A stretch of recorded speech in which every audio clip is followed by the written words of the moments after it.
सारिम हसन, जिन्हें चंद रोज पहले इमरान खान की जानिब से मुलाकात के लिए कॉल की गई, वहां इन्होंने इमरान खान साहब को क्या ऑफर की। उससे जो काम आ सकूं तो मेरे लिए बहुत सादत की बात होगी, इसलिए मैंने मुझे कहा बेटा मैं आपको जरूर बताऊंगा। उर्दू पॉइंट की वीडियोस देखने के लिए हमारा चैनल सब्सक्राइब कीजिए और बेल के आइकन पर क्लिक कीजिए ताकि आप हमारी तमाम आने वाली वीडियोस से बाखबर रह सकें। अस्सलाम वालेकुम, उर्दू पॉइंट के साथ मैं हूं अब्दुल्ला खान। नाजरीन, आज आपकी मुलाकात करवाएंगे motivational speaker, YouTuber, social media activist Sarim Hasan से, जिन्हें चंद रोज़ पहले पाकिस्तान तहरीक इंसाफ के चेयरमैन इमरान खान की जानिब से मुलाकात के लिए कॉल की गई और सारिम हसन उनसे ज़मान पार्क में मिलने के लिए गए बतौर एम्बेसडर स्पेशल कम्युनिटी के। वहाँ इन्होंने इमरान खान साहब को क्या ऑफ़र की और खान साहब ने उसके ऊपर क्या जवाब दिया, इनसे जानते हैं इन्हीं कहानी। और जब इनको फ़ोन आया तब इनके क्या एहसासात थे। अल्हम्दुलिल्लाह, अल्लाह ने मेरे दिल में ख्वाब पूरा कर दिया। मैंने उससे 2 साल से लगातार कोशिश कर रहा था, उसी तरह मैं अपने आइडियल अपने कप्तान इमरान खान साहब से मिल सकूँ। अल्लाह ने ख्वाब पूरा कर दिया। इमरान खान साहब से जब मेरी मुलाकात हुई, उनको रिहाइश हुआ थे। मुलाकात बहुत मुख्तसर रही लेकिन बहुत ही अच्छी रही। इमरान खान साहब ने मुझसे मेरे काम के बारे में पूछा, मुझे अप्रिशिएट किया, मेरे साथ मुस्तक़बिल हो सफ़र जरा हाथ फेंकते रहे। अच्छा। मैंने उनको बताया, मैंने उनसे दरख्वास्त की अगर मैं आपके उस मुकाम आ सकूँ, उस मुकाम आ सकूँ, मेरे लिए बहुत ही फ़ख्र की बात होगी। इसलिए उन्होंने मुझे बहुत ज़्यादा अप्रिशिएट किया और कहा आज जैसे इस लेट आए नौजवानों मुझे अपने लिए ज़रूरत है, मैं आपको ज़रूर दे दूँगा। तो आज 24 साल जो कमरे में मौजूद थे उनसे भी सलाम दुआ हुई। बस मुझे इस चीज़ का अफसोस है कि मैं इमरान खान साहब से जिन मौज़ूआत पे बात करने के लिए गया था मुझे उसका वक्त नहीं मिल सका। यानी टाइम मुख्तसर था। बहुत मुझे पहले ये बताएं कि जब आप उस टाइम क्या कर रहे थे कि आपको फ़ोन आया कि भई आपकी खान साहब से मुलाकात है। तो मुझे, क्योंकि 2 साल से आप कोशिश कर रहे थे खान साहब से मिलने के लिए, लेकिन आपका कोई स्केड्यूल नहीं बन पा रहा था, तो उस टाइम क्या आप कर रहे थे कि आपको जब फ़ोन आया खान साहब से आपकी मुलाकात है तो अचानक वो किस तरह के आपके तासुरात थे? रौला डाल दिया होगा, क्या किया आपने? मैं सच बताऊँ तो मैं तो खाना खा रहा था उस पर। अच्छा। रात का टाइम था, रात का खाना खा रहा था। तो उनको जो सोशल मीडिया असिस्टेंट हैं अजहर इस्लामी साहब, उनका मुझे मैसेज आया और कल आपके इमरान खान साहब से मुलाकात है तो दोपहर 3 बजे, तो क्या आप यहाँ पे आ सकते हैं? तो पहले तो एकदम से मेरा दिमाग सुन हो गया, मुझे लगा मजाक कर रहे हैं। हाँ। तो मुझे यकीन नहीं आया, लेकिन मेरी उनसे बात हुई तो मुझे आहिस्ता आहिस्ता यकीन आ गया। मैं कल मैं अपने आइडियल इमरान खान साहब से मिलने जा रहा हूँ। तो उन्होंने मुझे 3 बजे दोपहर का वक्त दिया था। दोपहर 3 बजे का वक्त दिया आपको, तो फिर आप कितने बजे वहां पहुंच गए? होता ना जब बंदा किसी इवेंट पर जा रहा हो तो पहले ही तैयार होकर बैठा होता है, बस यार कब पूरा होगा टाइम, कब पहुंचूंगा मैं। एक्साइटमेंट का लेवल ऐसा था कि मैं वहाँ पे 2:30 बजे पहुँच गया था। 2:30 बजे ही पहुंच गए थे आप, ताकि 3 बजे आपकी मुलाकात है खान साहब के साथ। ऐसे तो वैसे चाय पानी भी मिला था या नहीं उधर? क्योंकि किसी को कुछ नहीं मिलता खाने को उधर। नहीं। अच्छा, तो जब खान साहब से आपकी मुलाकात हुई, जब आपने देखा खान साहब को पहली दफ़ा, तो उस टाइम क्या तासुरात है? लग मुझे याद है वो 70 साल का बूढ़ा आदमी उसके काम पे गोली लगे बैठा ऐसे लग रहा था और बिल्कुल ही जवान शख्स बैठा हुआ है, बिल्कुल फ्रेश।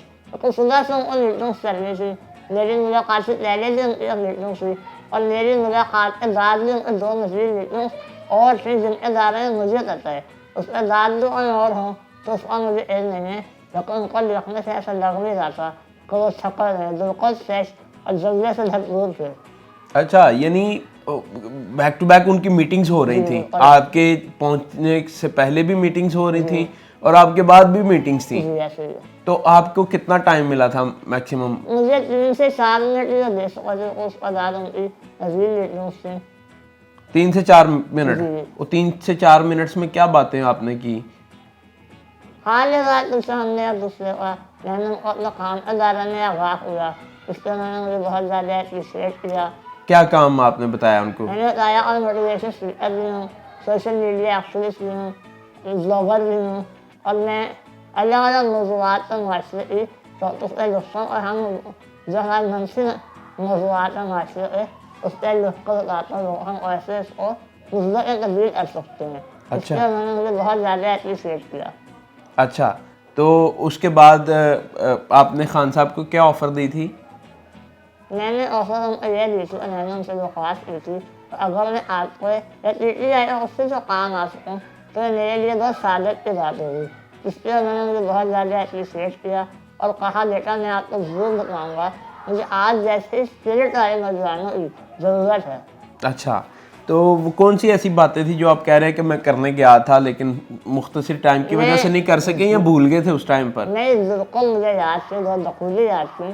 पिछले 2 साल से मैं ये बात करना चाह रहा था लेकिन हुआ उसने जैसा बताया और उनकी यूट्यूब चैनल थी। मैं बात ये करना चाहता था और हम जो पाकिस्तान और डिस्टेंटली अगर कम्युनिटी है चाहे वो डेफ हो या वीचर हो उनका भी माशरे में उतना ही खुददार है, उतनी ही बाइज्जत तरीके से रहने और कहा है ऐसे उसी आम धंधों है। ऐसा ही है बेशक। जैसे ये और हमारा आर्टिकल 25 ए रन यही ऐसे as a citizen of Pakistan should be given equal rights. तो मैं खान साहब को यह आगाह करने गया था और मुझे मेरे हकूक़ नहीं मिले। पाकिस्तान को 90% जो डिसेंटली एडेड लोग हैं उनको पास रोज़गार भी नहीं है। अच्छा, इसकी वजह से उनको अगर शादी के मसाइल हैं या ज़िंदगी गुजारने के दौर मसाइल हैं। उसके बारे में खान साहब को आगाह करने गया था। मैं ज़ाती तौर पर बहुत से लोगों को जानता हूँ, किसी ने मास्टर्स किया है, किसी ने PhD की है, लेकिन उनके पास नौकरी नहीं है। नौकरी क्यों नहीं है? क्योंकि नौकरी हमारे यहाँ बेसिकली हैदात ये है कल जो है ना कोटा डिफरेंटली अगर कोटा वो सिर्फ 2% है और उस 2% में भी सिर्फ उन लोगों को लिया जाता है जिनकी सिफारिश होती है। जो शरीफ लोग होते हैं उस सिफारिश नहीं होती, बड़े बड़े MLAs MPs लोग या बिजनेसमैन लोग, उन बेचारों का ये तो फिर माशरे में कोई है ही नहीं सिलसिला। तो यानी आप ऐसे लोगों को भी जानते हैं जिन्होंने बाकायदा ग्रेजुएशन की हुई है, मास्टर की डिग्री की हुई है, और आपकी वैसे कितनी एज होगी और आपने अभी तक क्या पढ़ाई की है? मैंने मेरी 22 साल उम्र है। मैंने ज़ाती तौर पर जो है सिर्फ 4 क्लास में मेरी एजुकेशन है, क्योंकि जब मैं 12 साल का था तो मुझे बहुत ही सीवियर लाइफ थ्रेटनिंग नमूनिया हो गया था। इसकी वजह से शायद होता है ना अल्लाह दूसरी ज़िंदगी दी होती है, मेरे साथ कुछ ऐसे हादसा हुआ था। उसके बाद से मेरी जो जिस्मानी हालत है तो और ज़्यादा बिगड़ गई, इसकी वजह से मुझे तालीम छोड़नी पड़ गई थी। लोकल से मैंने हिम्मत नहीं हारी, मैंने ऑनलाइन क्लासेस में शुरू की। मैंने उसमें इंग्लिश सीखी, मार्केटिंग की क्लासेस हुई, सोशल मीडिया मार्केटिंग की क्लासेस हुई, अमेज़ॉन मार्केटिंग की क्लासेस हुई, यूट्यूब के जरिए मैंने इन सीखना नहीं छोड़ा। ये आपको बेसिकली डिजीज़ क्या है? Muscular dystrophy. Muscular dystrophy. जी, इसके अंदर क्या होता है? इसके अंदर होता है आपके जो मसल्स होते हैं और जो बोन्स होती हैं उसमें इतनी जान नहीं होती तो वो आपके जिस्म का वजन उठा सकें, इसकी वजह से आप खड़े नहीं हो पाते। ठीक हो गया। लेकिन नाज़रीन आप देखें माशाल्लाह सारिम भाई जो हैं ये इनको मस्कुलर डिस्ट्रॉफी डिज़ीज़ के बावजूद इन्होंने पढ़ाई नहीं छोड़ी। ये रेगुलर क्लासेस तो नहीं ले पा रहे थे, लेकिन फिर इन्होंने ऑनलाइन क्लासेस लेना शुरू कर दी और मुख्तलिफ कोर्सेज़ किए उन्होंने, मार्केटिंग के किए। और कौन कौन से किए आपने जी? English speaking, social media marketing, और अभी आप प्रैक्टिकल लाइफ में काम कर रहे हैं। जी काम तो कर रहा हूँ लेकिन मैं रोज़गार नहीं कमा पा रहा। जैसे उन्होंने आपको पहले भी बताया इतने मौके नहीं दिए जा रहे। मैंने एक आध जगह से सोशल मीडिया में लिखने के लिए कोशिश भी की, लेकिन उन्होंने मुझसे इतना एतमाद ज़ाहिर नहीं किया सिर्फ इस वजह से कि मैं डिस्टेंटली इधर हूँ। तो लोगों का जो माइंडसेट है हमें उसको भी चेंज करने की ज़रूरत है।